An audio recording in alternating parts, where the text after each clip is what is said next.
Good morning. More morning coffee with Dakota. So more questions. This question comes from Lisa, and she says, Dakota, first, deep and humble thanks for all the ways you helped my life partner when we were in your area last month. If I could ask you one question, it would be, how do you invite people with whom you, in your gut, disagree in compassionate and potentially transforming discussion? I send you all that is good. Wow.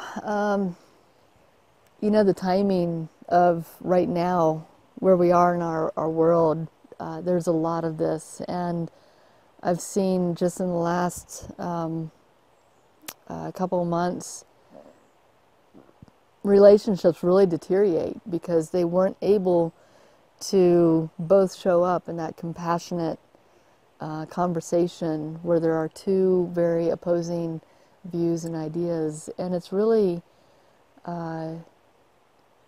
it's sad to watch. I've even experienced it in my own personal life that I've had people in my life who I totally disagree with, and I feel like in a way that they can't quite possibly be accepting of me because of their views. It gets into these weird little territories, and I think that what's been stroked has been this giant brushstroke of everyone's ego, of who's right, who's wrong. And so here's what I know. We have just ended a period of time, a very long period of time, where we lived in a very patriarchal, masculine universe, and everything was black and white. It was the yes, no, right, wrong, black, white. You're either Republican or you're Democrat. You're either a woman or a man. You're either Christian or Buddhist. There's all these definitive boxes that we have kept in our world that has placed everybody in their appropriate places. And now we're moving into this world where it's more feminine, it's more soft, it's more emotional, and it's more fluid. And that world lends itself to the paradox. It is this and that. It's black and white. It's right and wrong. And so for me, what I had to do was to step back and remember that we are right now in that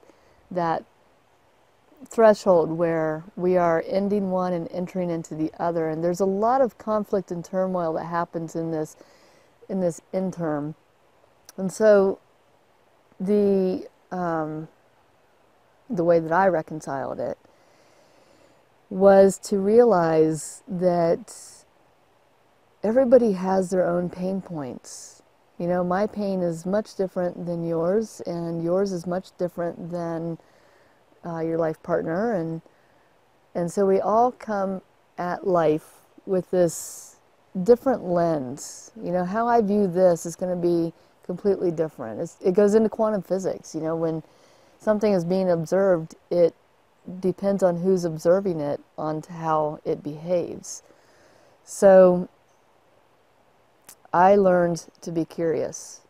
I learned to be more compassionate through curiosity instead of having to be judgmental, instead of having to understand it from a linear place of placing it into a box. Well, she is this way because of this. Instead, I can say, I'm curious about how she sees the world by looking at it through this lens. I'm curious about that. I want to know more. I want to know more.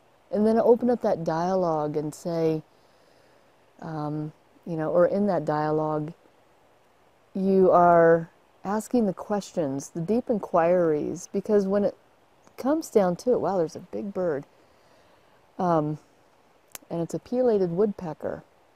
I always pay attention to the animals that show up when I'm doing anything, really, but so pileated woodpecker when I'm talking about communication, and woodpeckers represent Mother Earth, getting back in touch with Mother Earth, and the deep rhythm within us. So anyway, deep inquiries. I look into those deep inquiries because somewhere inside of her, and I'm saying her because I have somebody very specific in my mind that I've recently have had this conflict with. Somewhere inside of her, there is an answer to one of my questions. And I want to figure that out. I want to figure out, because she's showing me my shadow side.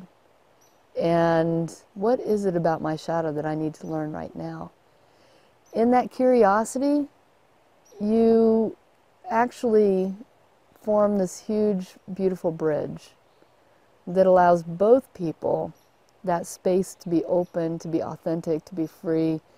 Because when we feel judged, our knee-jerk reaction is to be defensive.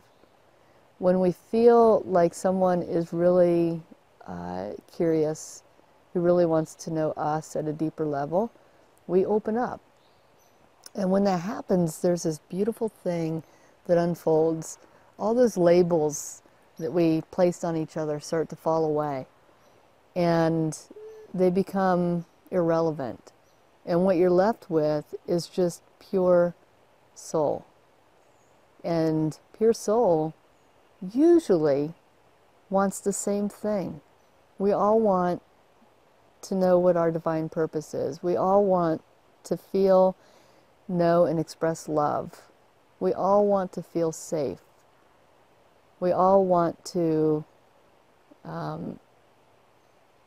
feel that inner peace and that connection. And when you look at it that way, we may approach it differently. We may